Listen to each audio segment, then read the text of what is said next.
Today is February the 12th. Today we see the Sabbath.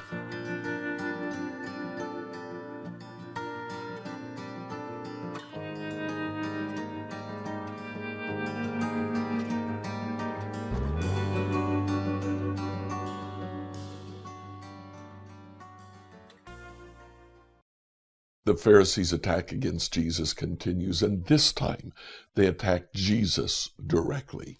Let's read about that in Luke chapter 6, 6 to 11. On another Sabbath, he entered the synagogue and taught. There was a man there whose right hand was withered.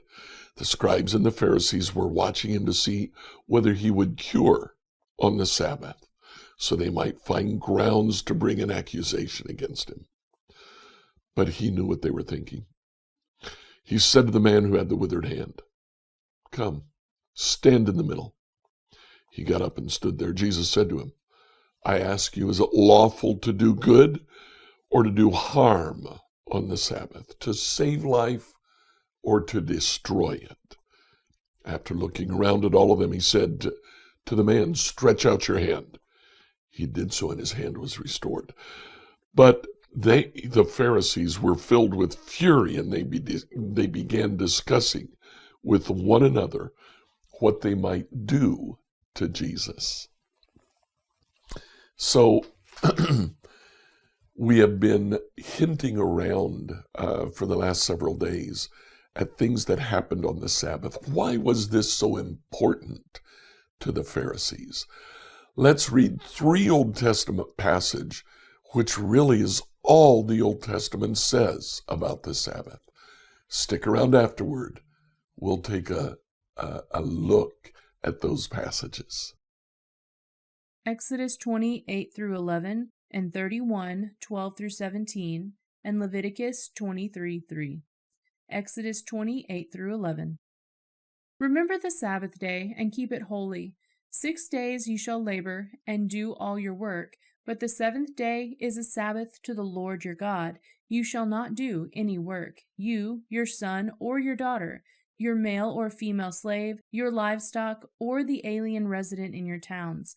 For in 6 days the Lord made heaven and earth, the sea, and all that is in them, but rested the 7th day. Therefore the Lord blessed the Sabbath day and consecrated it. Exodus 31:12 through 17. The Lord said to Moses, "If you yourself are to speak to the Israelites, you shall surely keep my Sabbaths.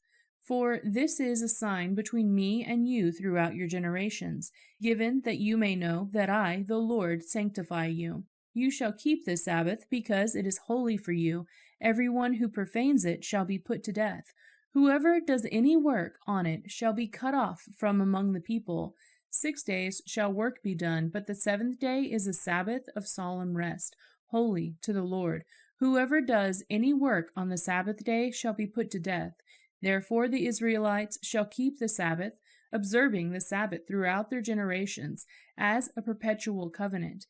It is a sign forever between me and the Israelites, that in 6 days the Lord made heaven and earth, and on the 7th day he rested and was refreshed." Leviticus 23:3. 6 days shall work be done, but the 7th day is a Sabbath of complete rest, a holy convocation.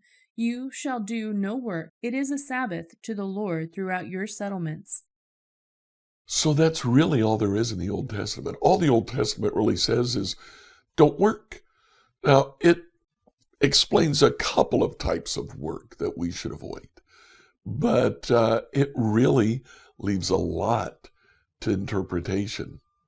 Well, the Pharisees, they couldn't stand that. So they actually described what types of work were prohibited on the Sabbath. I'd like to read you something from the Mishnah. The beginning forms of the Mishnah existed during Jesus' time. It was oral tradition. In the Mishnah tractate on the Sabbath, chapter 7, verse 2, it says this: "The primary labors are 40 less 1, sowing, plowing, reaping, binding sheaves, threshing, winnowing, selecting, grinding, sifting, kneading, and baking. Shearing wool, bleaching, hackling, dyeing, spinning, stretching the threads, making 2 meshes, weaving 2 threads, dividing 2 threads, tying, untying, sewing 2 stitches, and tearing in order to sew 2 stitches. Capturing a deer, slaughtering or flaying or salting it, curing its hide, scraping it, cutting it up, writing 2 letters, and erasing in order to write 2 letters. Building, pulling down, extinguishing, kindling, striking with a hammer, and carrying from one domain to another. These are the 40 primary labors, less one. Well, they spelled it out, didn't they? But the reality is they are inventing laws. The Old Testament doesn't say anything about this. But the Pharisees did, so they go to Jesus when his disciples were plucking grains of wheat to eat on the Sabbath. They said, aha, they're harvesting. That's denied. Not denied by the Old Testament, it's denied by their law. So Jesus reduces things to its simplest state. He has the man with the withered hand stand in the middle of the synagogue, and he says, is it right to do good or to do evil on the Sabbath? To save and heal or to destroy? Then he heals the man. Now, as a result, the Pharisees make plans to destroy Jesus and destroy his ministry. So what do we do today?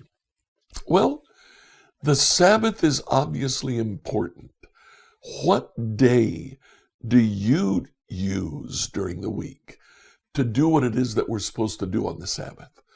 The Sabbath is not really about resting. It's not about avoiding work.